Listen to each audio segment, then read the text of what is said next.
अवधूत चिंतन श्री गुरुदेव दत्त श्री स्वामी समर्थ. नमस्कार स्वामी भक्तांनो.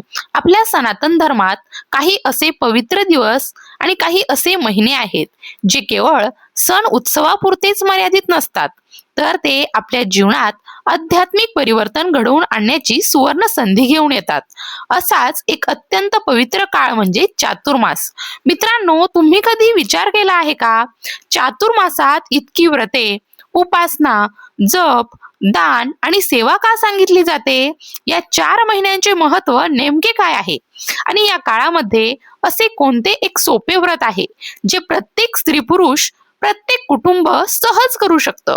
आज आपण अशाच एका अत्यंत सुंदर, सोप्या आणि पुण्यदायी व्रताविषयी जाणून घेणार आहोत. ते म्हणजे गोपद्म व्रत. हे व्रत का करावे, कसे करावे, यासाठी कोणती सामग्री लागते, कोणते नियम पाळायचे आणि या व्रताचे आध्यात्मिक लाभ काय आहेत, याची सविस्तर माहिती आपण आजच्या या व्हिडिओमध्ये समजून घेणार आहोत. म्हणून आजचा हा व्हिडिओ शेवटपर्यंत नक्की पहा. स्वामी भक्तांनो, चातुर्मास हा आपल्या धर्मातील अत्यंत पवित्र कालखंड मानला जातो. परंपरेनुसार या काळात भगवान श्रीहरी विष्णू योगनिद्रेत जातात आणि विश्वाच्या पालनाची जबाबदारी भगवान महादेव सांभाळतात, अशी सुंदर धार्मिक मान्यता आहे. या 4 महिन्यांमध्ये आषाढी एकादशी, गुरुपौर्णिमा, श्रावण, श्री गणेश उत्सव, पितृपक्ष, नवरात्र आणि दीपावली असे अनेक पवित्र सण येतात.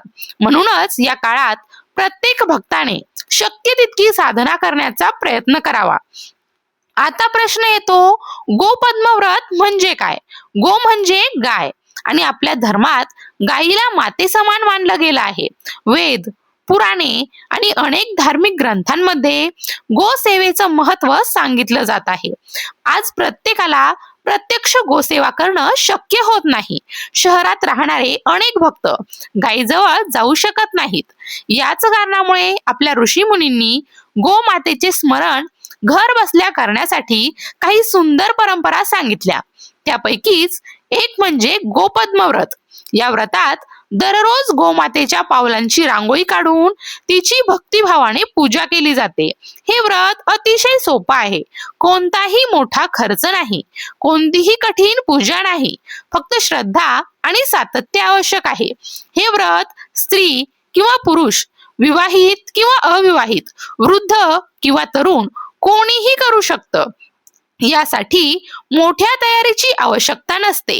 फक्त चातुर्मासात शक्य तितक्या दिवसांमध्ये श्रद्धेने ही सेवा करायची.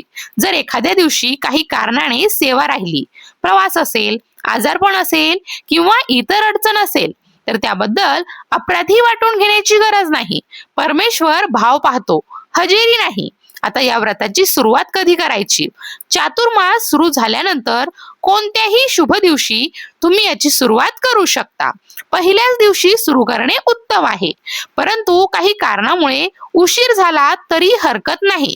महत्वाची गोष्ट म्हणजे श्रद्धेने सुरुवात करणं.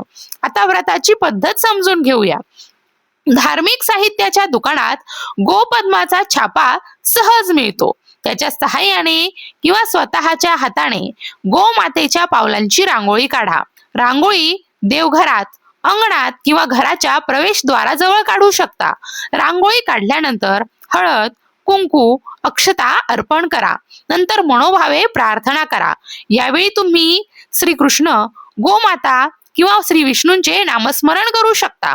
रोज देवाला दाखवत असलेला साधा खडीसाखरेचा नैवेद्य देखील अर्पण करू शकता.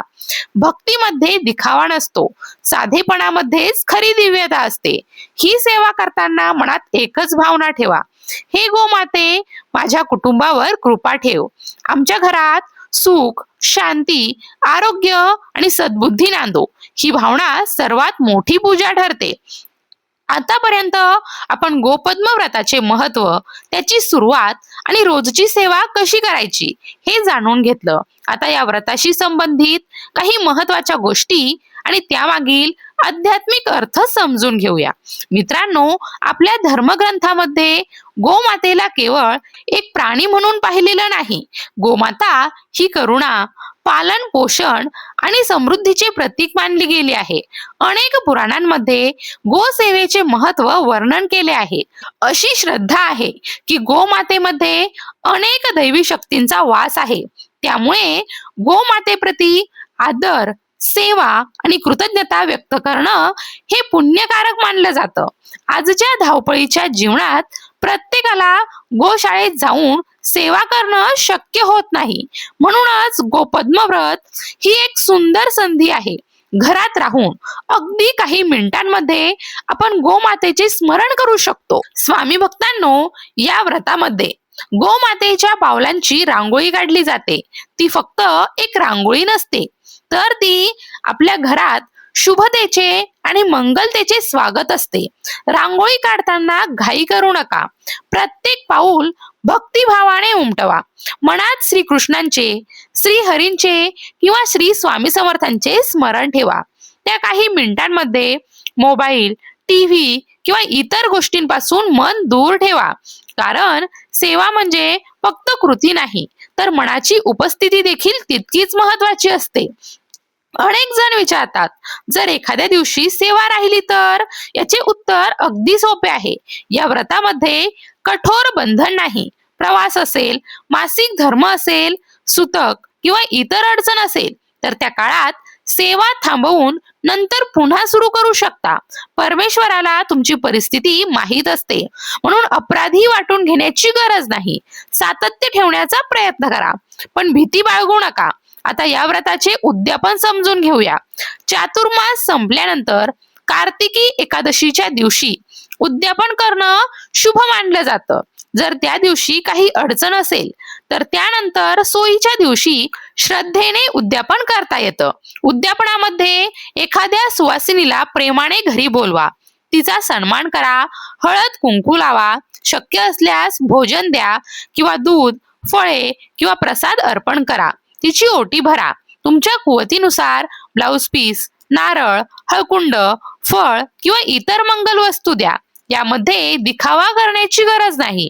श्रद्धेने दिलेला छोटासा मानही परमेश्वर स्वीकारतो. या व्रतात 33 रुपयांचे दान करण्याची देखील परंपरा काही ठिकाणी आढळते. हे 33 या संख्येचे स्मरण म्हणून केले जाते. परंतु लक्षात ठेवा, दानाची रक्कम नाही, तर त्यामागचा भाव सर्वात महत्वाचा आहे. स्वामी भक्तांनो, या व्रतामुळे नेमकं काय मिळतं? अनेकांना वाटतं हे केल्याने लगेच चमत्कार होतो का? अध्यात्माचा मार्ग हा व्यवहारासारखा नसतो. इथे परिणाम केवळ बाहेर दिसत नाहीत, तर ते आतून जाणवतात. रोज काही मिनिटं सेवा केली तर मन शांत होऊ लागतं. घरामध्ये भक्तीचं वातावरण निर्माण होतं. मुलांवर चांगले संस्कार होतात. कुटुंबातील सदस्य एकत्र येऊन सेवा करत असतील तर परस्परांमधील प्रेमही वाढतं. सर्वात महत्वाचं म्हणजे आपल्या मनात कृतज्ञतेची भावना जागृत होते. गोमाता आपल्याला दूध देते, निसर्ग आपल्याला अन्न देतो, परमेश्वर आपल्याला जीवन देतो. याची जाणीव या सेवेमुळे अधिक गहिरी होते. मित्रांनो, चातुर्मास हा स्वतःमध्ये बदल घडवण्याचा काळ आहे. या 4 महिन्यांमध्ये फक्त गोपद्म व्रतच नाही, तर एखादा चांगला संकल्पही करा.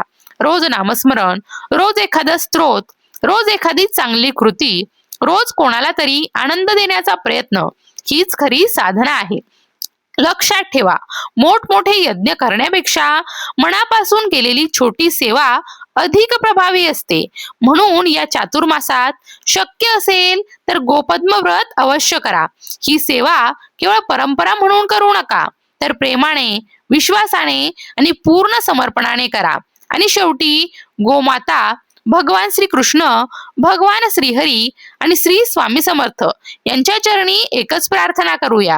हे दयामूर्ती, आमच्या घरात सदैव सुख, शांती आणि समाधान नांदू दे. आमच्या कुटुंबातील प्रत्येक सदस्याला उत्तम आरोग्य, सद्बुद्धी आणि सत्कर्माची प्रेरणा दे. आमच्या घरात तुमचं नाम अखंड घुमत राहू दे. स्वामी भक्तांनो, जर आजच्या या व्हिडिओमधून तुम्हाला नवीन माहिती मिळाली असेल तर आजचा हा व्हिडिओ अशा प्रत्येक स्वामी भक्तांपर्यंत पोहोचवा ज्याला चातुर्मासात साधना सुरू करायची आहे.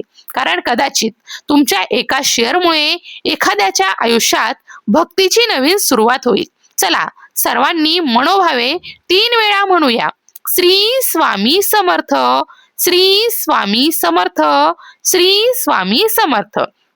अवधूत चिंतन श्री गुरुदेव दत्त. पुन्हा भेटूया अशाच एका नवीन आध्यात्मिक विषयासह. तोपर्यंत नामस्मरण करत राहा, सेवा करत राहा आणि श्री स्वामी समर्थांच्या कृपेवर अखंड विश्वास ठेवा. भिवू नको, स्वामी सदैव पाठीशी आहेत.